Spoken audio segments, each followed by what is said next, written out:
Vamos a incorporar en esta transmisión especial que está realizando NTN 24 desde distintos puntos de México de esta visita del Papa Francisco a tierras mexicanas hoy en el estado de Michoacán. Nos acompaña desde el estado, desde Jalisco, en México, Juan Carlos Enríquez, académico del Departamento de Estudios Socioculturales de la Universidad Jesuita de Guadalajara. Un buen día, gracias por estar con nosotros aquí en NTN 24. Muy buenos días, Karen, y buenos días hasta Bogotá. Estamos viendo en las pantallas ya el Papa Francisco llega a este lugar donde se va a hacer la misa. En pocos minutos va a iniciar. El Papa Francisco hoy tiene dos públicos específicos a los cuales se va a dirigir. Por un lado, los sacerdotes, los religiosos, los consagrados, y por otro lado, en la tarde, los jóvenes. Un grupo al cual siempre le dedica palabras a lo largo de sus visitas. ¿Qué podemos esperar? No solo en la parte pastoral, sino en ese mensaje social y político al cual el Papa Francisco nos tiene acostumbrados. Siempre incluye en sus mensajes, en sus homilías, en sus discursos, el jalón de orejas a los políticos o al clero o a quienes estén yendo por un camino que no es el correcto, y siempre mete ese tema. ¿Qué podríamos esperar hoy en un estado además especialmente golpeado por el narcotráfico? Bueno, el escenario en donde se da este encuentro con el mundo de los religiosos y con los jóvenes es un escenario muy delicado.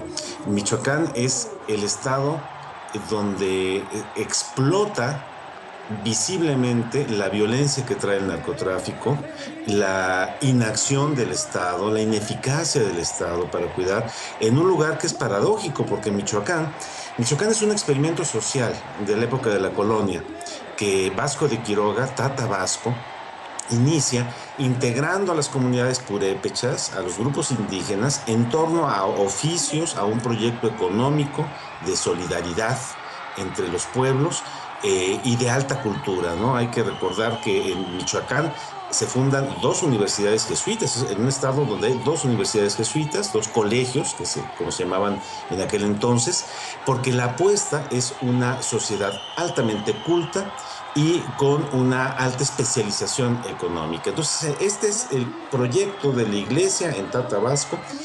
¿Y quién iba a decir que en 200 años este proyecto iba a contar una historia totalmente diferente, una historia de violencia, de narcotráfico, de ineficacia del Estado, de corrupción, de altísima corrupción por parte de las autoridades y de un destejimiento social?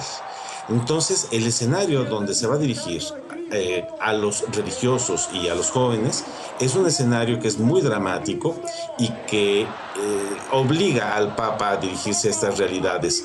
Él, desde antes de salir de Roma, ha estado insistiendo en que uno de los puntos fundamentales de esta visita es el confrontar directamente los grados de corrupción que lastiman a nuestras sociedades.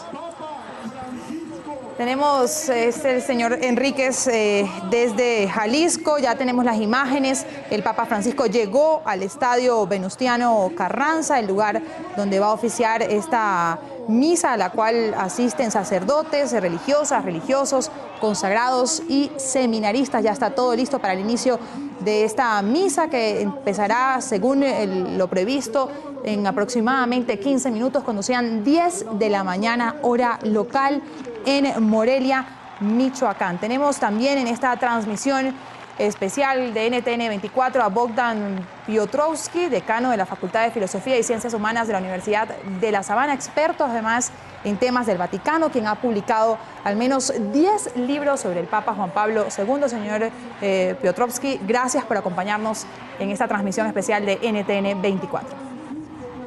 Gracias, Karen, por poder compartir estos momentos. Estamos viendo ya el Papa Francisco. Hoy visita el estado de Michoacán, además por solicitud del propio Francisco, que quiso incluir este estado en su gira.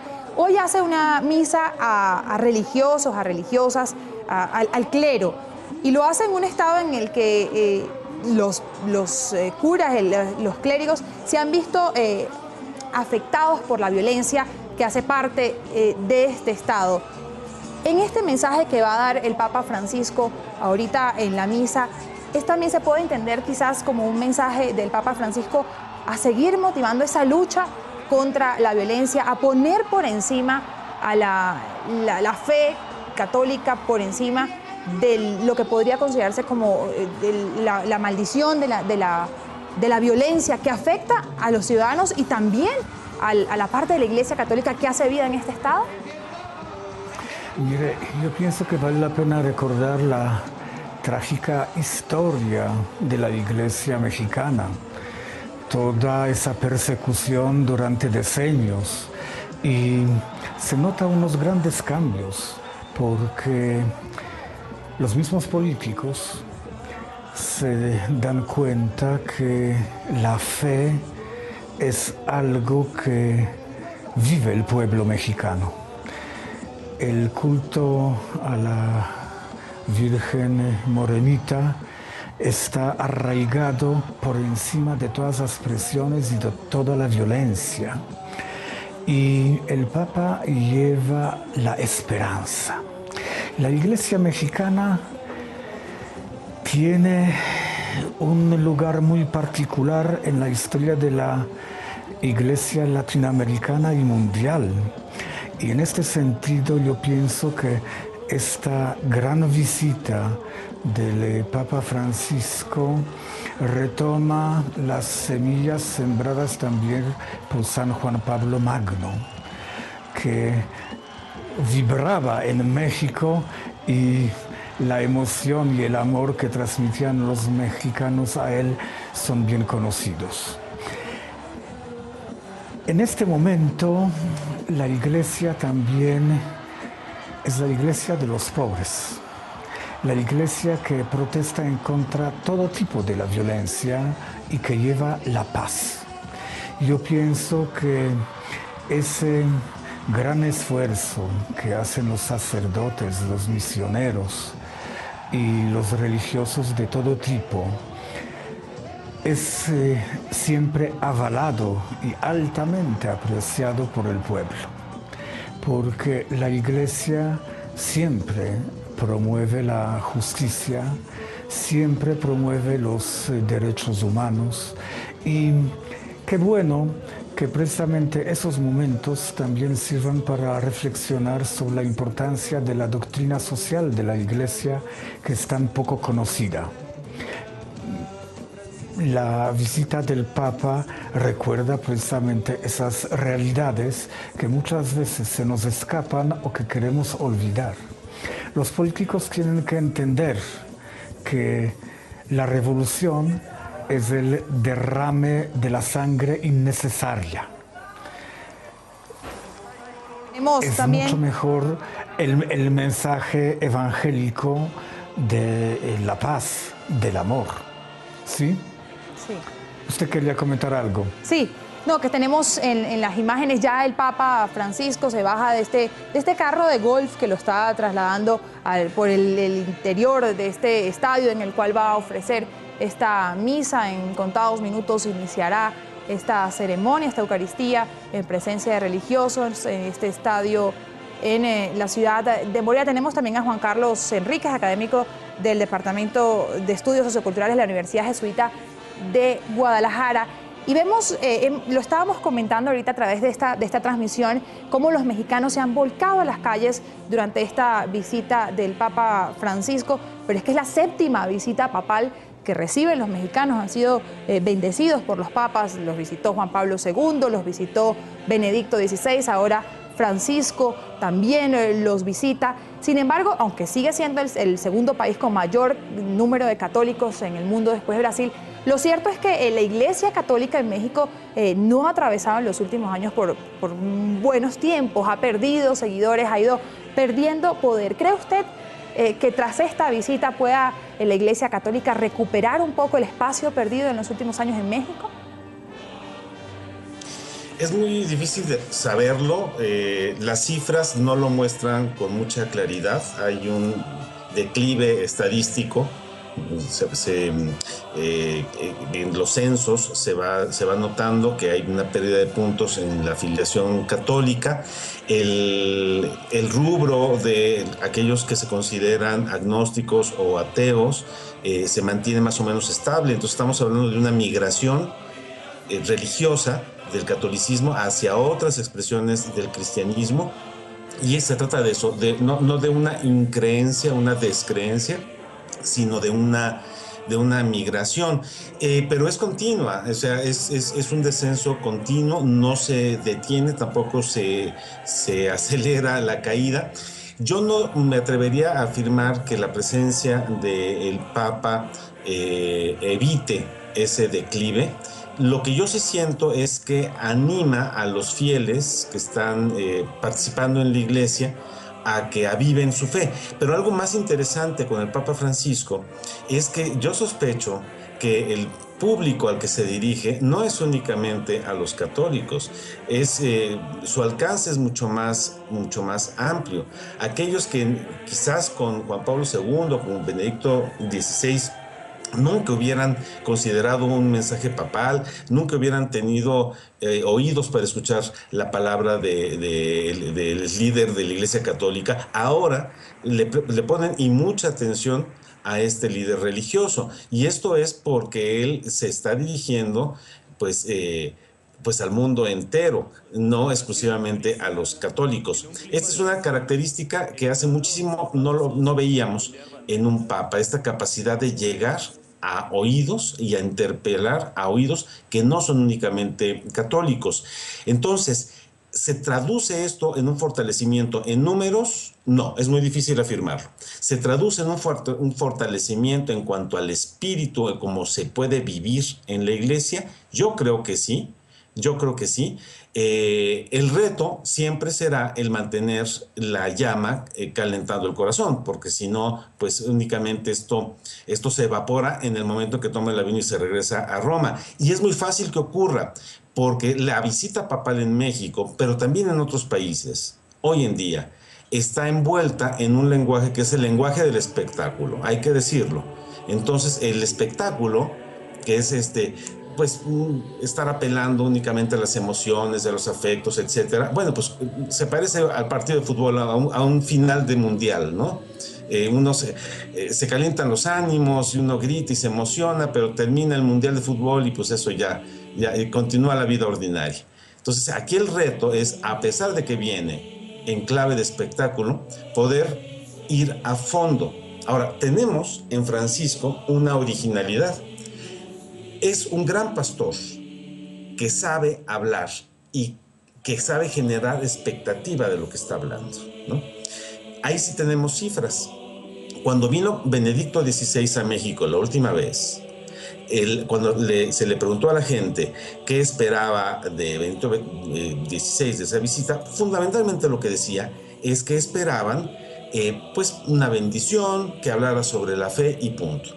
Hoy en día la misma pregunta genera una dispersión en las respuestas tremenda y empiezan a ingresar pues demandas de corte de justicia muy concreto, que se pronuncie en contra de la pobreza y de la violencia en el país, que hable sobre la familia, que diga algo sobre los desaparecidos que hay en el país, ¿no? Sobre el secuestro de jóvenes que los desaparecen o los matan simplemente. O sea, de pronto hay una expectativa más sobre lo que diga el Papa por encima de los gestos, digamos, más visuales que yo recuerdo la primera visita del Papa a Juan Pablo II, yo era pequeño, pero recuerdo perfecto, que sí, la expectativa era verlo pasar. Hoy en día yo creo que además de ver pasar un Papa, sí está la expectativa de escuchar qué palabras tiene que decirnos, no únicamente en el terreno religioso, sino en el terreno de la vida misma. Estamos escuchando la música que va a acompañar esta Eucaristía que va a celebrar el Papa Francisco en Morelia. Son 202 integrantes de los 10 coros que fueron seleccionados para participar en esta homilía. Son 200 coristas y 50 músicos integrantes de la Orquesta Sinfónica de Michoacán. Se espera que un poco más de 22.000 personas asistan a esta ceremonia, entre ellos 5.000 sacerdotes, 10.000 religiosas y 5.000 seminaristas, además de una representación de laicos de la Arquidiócesis de Morelia. Tenemos también en esta transmisión a Bogdan Piotrowski, decano de la Facultad de Filosofía y Ciencias Humanas de la Universidad de La Sabana, experto en temas del Vaticano y además quien ha publicado al menos 10 libros sobre el Papa Juan Pablo II. Escuchábamos al señor Enríquez hacer una comparación cuando visitó el Papa Juan Pablo II a México, y también escuchábamos comparaciones el sábado cuando hablaban de que el Papa Juan Pablo II había llenado la plaza frente a la Basílica de Guadalupe, mientras que decían que el Papa Francisco no lo había logrado hacer. Usted, que tiene un conocimiento tan profundo de Juan Pablo II, ¿podría hablarnos un poco más de estas diferencias, el papel que hoy en día juega? Porque sin duda para los católicos el papel del Papa Juan Pablo II fue muy importante, pero también está haciéndolo los cambios que ha implementado el Papa Francisco. Sabe, yo pienso que muchas veces estamos esperando los cambios, y yo subrayaría también la importancia de la continuidad, porque el mismo Papa Francisco subraya muchas veces las enseñanzas de San Juan Pablo Magno, y nosotros vemos que el Vaticano II marcó una vía para la Iglesia que todos los papas sucesivos después de Pablo VI, Juan XXIII, siguen desarrollando. Indudablemente hay cambios personales, actitudinales, aportes diferentes, pero el centro de las preocupaciones de la Iglesia y de sus aspiraciones es el mismo. Indudablemente buscar la paz, que está fundamentada en la fe, buscar cómo aumentar esta fe en la realización práctica cotidiana, cómo todos los creyentes pueden precisamente ver en el otro a su hermano, cómo pueden ayudarle de diferente modo, a veces no siempre el económico, sino con el ánimo, con los sentimientos. Recordemos precisamente esa entrega espontánea de San Juan Pablo II en los saludos a los enfermos, a los ancianos, a los niños, y lo mismo podemos confirmar en la actitud del Papa Francisco. Ayer esa bella expresión, echarle ganas a la vida, le encantó. Y yo pienso que hay esa entrega de continuidad y al mismo tiempo de aporte individual del Papa Francisco. ¿Qué significados tenía en las 5 visitas de San Juan Pablo Magno? Indudablemente marcaron la historia del país. Fíjese que precisamente San Juan Pablo II ayudó a la apertura a Cuba. El Papa Francisco aterrizó en La Habana y pudo no solamente hablar con las autoridades cubanas, sino hasta con el patriarca Kirill. Son pasos históricos. Ahora, la historia no se marca solamente por los eventos, sino por el desarrollo de las ideas. Y fíjese que cómo es de importante la visita del Papa Francisco en el Palacio Presidencial. Juan Pablo Grande no pudo entrar al Palacio Presidencial precisamente por esa actitud laicista del gobierno. Sin embargo, sus visitas en México cambiaron el aire y cambiaron las necesidades de la gente. en este momento los políticos saben que hay que hacer cambios no solamente sociales, políticos y económicos, sino también espirituales.